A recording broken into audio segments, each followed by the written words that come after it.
Suicide. It's a subject that no one really wants to talk about. But the numbers are hard to ignore. Every day in Tennessee, we lose 3 people to suicide. Now, more than 1,100 people died in 2016, which was actually the last reporting year.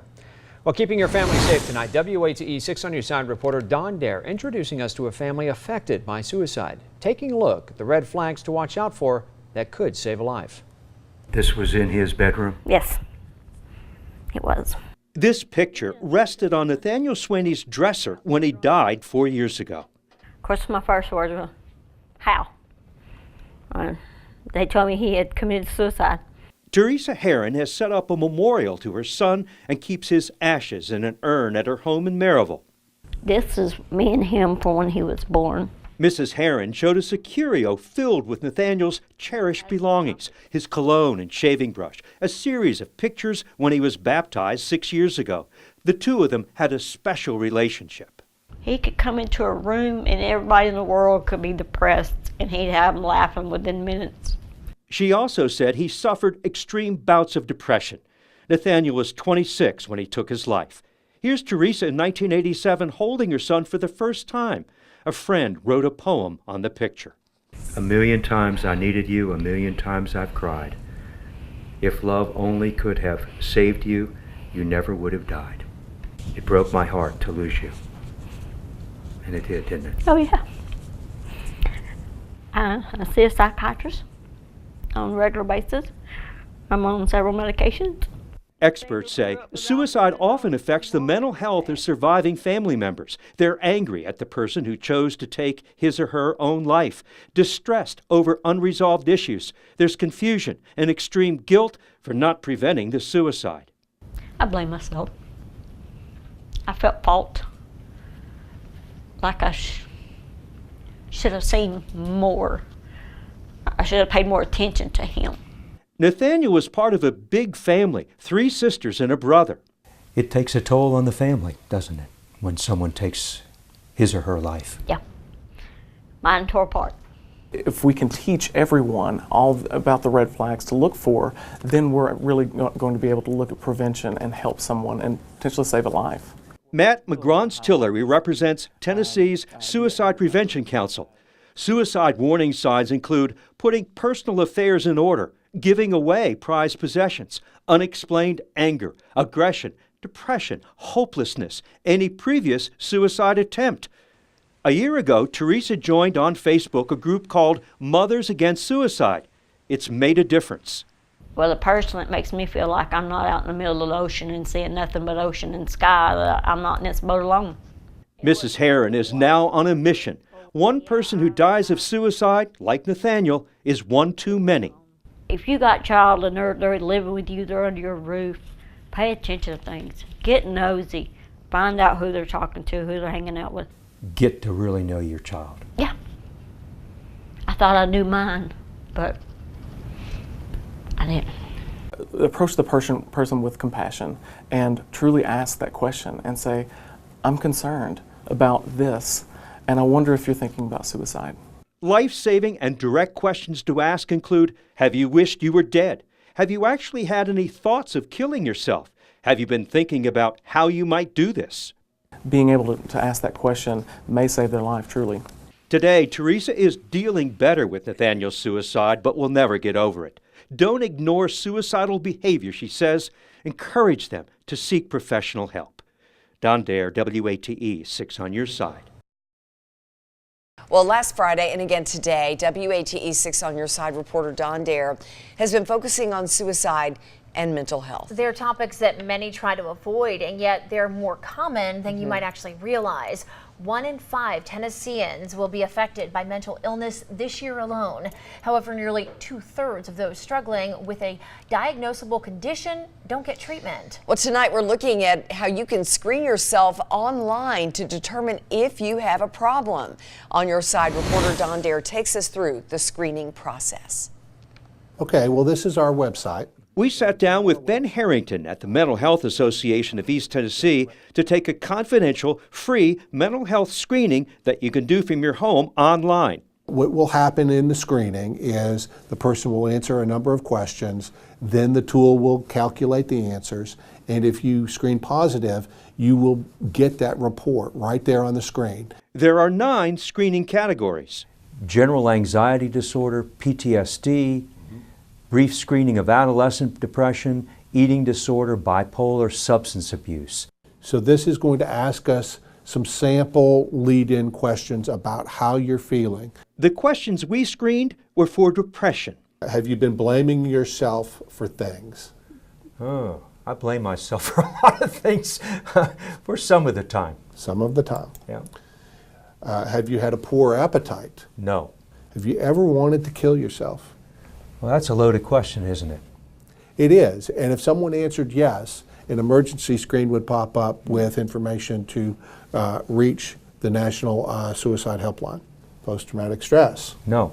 As we continued the screening, those who suffer unnecessarily from episodes of mental illness can go a decade until they're diagnosed and start treatment. What we hope to accomplish is giving people a starting point, giving people a place where they think they know maybe what's going on, and then they can take the next steps. Now we're going to click submit, and we're going to get your results. Okay. My screening on depression took about 10 minutes to complete. So your responses are not consistent with depression. We want people to get help earlier. We want them to be successful in their treatment, and we want ultimately people to be healthy and happy. Mental health professionals say 20% of Tennesseans are affected by mental illness. Many people develop undiagnosed mental health symptoms by the age of 24, yet 2/3 struggle for years with a diagnosable condition. With screening easily available, there's no reason to let treatment delay happen to you or someone you care about. Don Dare, WATE, 6 on your side. Regardless of one's religious affiliation, the holiday season often inspires feelings of warmth, joy, and belonging. But for some people, this time of the year evokes feelings of loneliness, stress, even anxiety. Especially vulnerable to feelings like this are children. WAT 6 on your side investigator Don Dare follows up on a series of stories reported 7 months ago about mental health issues, and he starts in the classroom. So I'm just curious, what is the first thing that comes to your all's mind whenever you hear the words mental health? The rather serious question was directed to 7th graders at the Episcopal School of Knoxville. But I'm going to give you guys a definition just so we're all on the same page. The instructor, Aaron Bennett, is a trained clinical mental health counselor.